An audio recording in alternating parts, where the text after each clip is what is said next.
Hi అండి, అందరికీ నమస్కారం.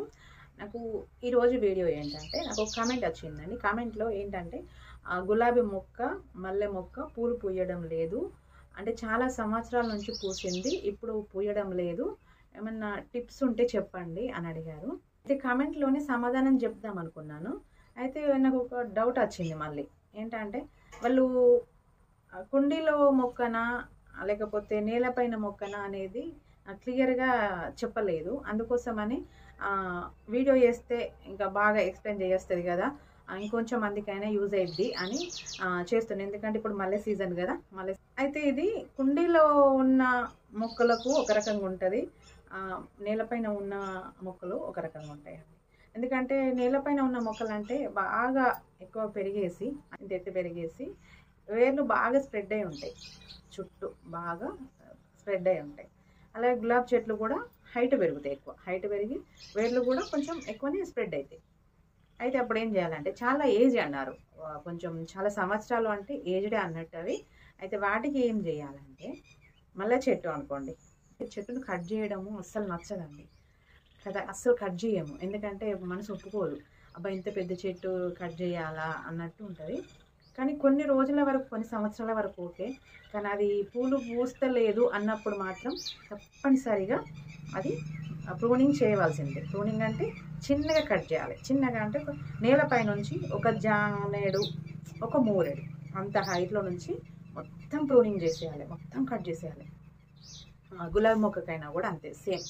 మొత్తం ఒక మూరెడంతా ఉంచేసి, హైట్ ఉంచేసి మొత్తం కట్ చేసేయాలి. కట్ చేసి కింద ఆ వేర్లు ఎంత వెడల్పు నుంచి స్ప్రెడ్ అయి ఉన్నాయో అంత వెడల్పు మంచిగా మట్టి, కొత్త మట్టి, ఎర్ర మట్టి అయినా నల్ల మట్టి అయినా, అందులో పేడ, ఆవు పేడ, బర్రె పేడ ఏదైనా కూడా మొత్తం మిక్స్డ్ చేసేసి మొత్తం ఆ వేర్ల మీద, అంటే ఇంకా మాకైతే ఈ గడ్డి కుప్పల దగ్గర ఇట్లా వేస్ట్ గడ్డి అదంతా ఉంటుంది కదా, అంటే పొల్లు, కింద పొల్లు ఉంటుంది.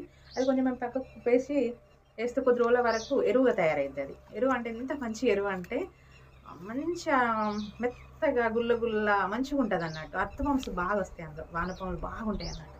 అట్లాంటిది మీ దగ్గరలో ఉంటే, ఒకవేళ మీకు దగ్గరలో ఉంటే ఏం చేయండి, అది కూడా ఇంత తీసుకొచ్చి మొత్తం, అంటే ఈ మట్టితో అంతా మిక్స్ చేసేసి ఆ వేర్లు ఎంత వెడల్పు ఉన్నాయో అంత వెడల్పు మొత్తం మంచిగా పరవండి. ఇలా పరసేసి మంచిగా నీళ్లు పట్టండి. నీళ్లు పడితే ఏంటంటే అదంతా సారం అంతా వాటికి వేర్లకు, భూమిలోకి వెళ్ళిపోవాలి. భూమిలో లోతు చాలా సంవత్సరాలు కదా చెట్లు, ఆ లోతులో ఉంటాయి కాబట్టి ఇదంతా లోపలికి వెళ్ళిపోయి చెట్టు మంచి బలం వచ్చేసి మంచి కొత్త కొత్త చిగుర్లు మంచిగా, ఎట్లా అంటే ఆకాశాన్ని అందుకోవాలి అనే ఉత్సాహంతో అవి ఉబ్బెత్తిన మంచి చిగుర్లు మంచిగా లేతగా వచ్చేస్తాయి. వచ్చి మంచి పూలు వస్తాయండి. అది నేలపైన అయితే అది గులాబీ మొక్క అయినా, మల్లె మొక్క అయినా కూడా సేమ్ అంతే.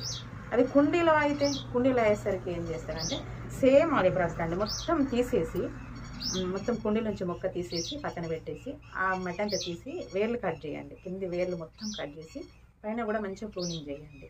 చిన్నగా చేయండి, చిన్నగా అంటే జాన్ చేయాలని చెప్పిన కదా, అట్లనే సేమ్ అట్లనే చేసి మళ్ళీ కొత్త మట్టి, కొత్త ఎరువు, ఆవు పేడ, బర్రె పేడ. మీకు ఆవు పేడ కావాలనుకుంటే ఆవు పేడ పిడికలు మా దగ్గర ఉన్నాయండి, మా స్టోర్లో ఉన్నాయి. జీలత అగ్రికల్చర్ ఫ్రీ ఆఫ్ యాప్లో. అయితే ఆవు పేడ, బర్రె పేడ ఏదైనా కూడా అంత మిక్స్ చేసి, అంటే కిచెన్ కంపోస్ట్ ఉంటుంది కదా, కిచెన్ కంపోస్ట్ సరిపోద్ది చిన్న కుండీలకు కాబట్టి. కిచెన్ కంపోస్ట్ లేక ఎండుటాకుల కంపోస్ట్ ఉంటుంది కదా, అది అవన్నీ ఏది ఉంటుంది మంచిగా వేసేసి మంచిగా నీళ్ళు పట్టేసేయండి. రోజు నీళ్ళు పట్టండి. ఎప్పుడు తడిగా ఉండాలన్నట్టు, అస్సలు ఎండనియద్దు. తడిగా ఉంటే మంచిగా అవి సేమ్ నేల మీద ఉన్న చెట్లు ఎట్లనో అట్లనే మంచిగా గ్రోత్ వస్తుందండి. మళ్ళీ కొత్తగా ఫ్రెష్గా మనం మొక్క ఫస్ట్ నర్సరీలో మొక్క తెచ్చి ఎట్లా నాటిండ్రో, ఎట్లా పూలు వచ్చినాయో సేమ్ అదే విధంగా ఇంకా అంతకన్నా బెటర్గా వస్తాయి. అప్పుడేమో ఒకటే కొమ్మ తెస్తాం కదా, ఇప్పుడేమో ఒక 10-20 కొమ్మలు వస్తాయి అన్నట్టు. అలా వచ్చేసి మంచిగా పూలు వస్తాయండి. మీ మల్లె మొక్క చూపిద్దామని అంటే, నాకు మల్లె మొక్క ఉంది కానీ అది చిక్కుడు చెట్టు మొత్తం పారింది, దానిపైన పారేసి అదేమో కింద అయిపోయింది, ఇదేమో చిక్కుడు చెట్టు పైన అయిపోయింది. ఇప్పుడు మల్లె చెట్టు కోసం చూస్తే చిక్కుడు చెట్టు డిస్టర్బ్ అవుతుంది కదా, మంచి కాయలు కాస్తుంది. అందుకని నేను దాన్ని ఏం డిస్టర్బ్ చేస్తలేను. చెట్టు ఎటు పోదు, బ్రతికే ఉంటుంది. మళ్ళీ నాకు అవసరం అనుకున్నప్పుడు ఈ చెట్టు అంతా తీసేసిన తర్వాత మళ్ళీ దాన్ని మంచిగా చేసుకుంటా. ఈ గులాబీ చెట్టు నా దగ్గర చాలా రకాల గులాబీలు ఉన్నాయి, ఒక 4 రకాల గులాబీలు ఉన్నాయి. ఇంతే అండి వీడియో మీకు నచ్చింది అనుకుంటున్నా, మీకు కరెక్ట్ సమాధానం దొరికింది అనుకుంటున్నా. నచ్చితే లైక్ చేయండి, షేర్ చేయండి, సబ్స్క్రైబ్ చేయండి. ఇంకా మీకు ఏమైనా డౌట్స్ ఉంటే, ఇంకేమైనా చెప్పాలనుకుంటే మీరు కామెంట్ బాక్స్లో కామెంట్ చేయండి. నేను మీకు చెప్తాను, మళ్ళీ వీడియోస్ చేసి మీకు ఎక్స్ప్లెయిన్ చేస్తాను. చిన్న కరెక్షన్ అండి, కుండీలో మొక్కకు వేర్లు కట్ చేయమని చెప్పినా కదా, మొత్తం కట్ చేయకండి. ఆ మొక్కకు సరిపడే అన్ని వేర్లు ఉంచి, ఎక్స్ట్రా ఉంటాయి కదా, బాగా ఎక్కువ అనిపించినాయి, కుండీ నిండా నిండి ఉంటాయి చూడండి, అవి ఒక సగం వరకు కట్ చేయండి అంతే, మొత్తం కట్ చేయకండి. థ్యాంక్ యూ అండి, థ్యాంక్ యూ ఫర్ వాచింగ్.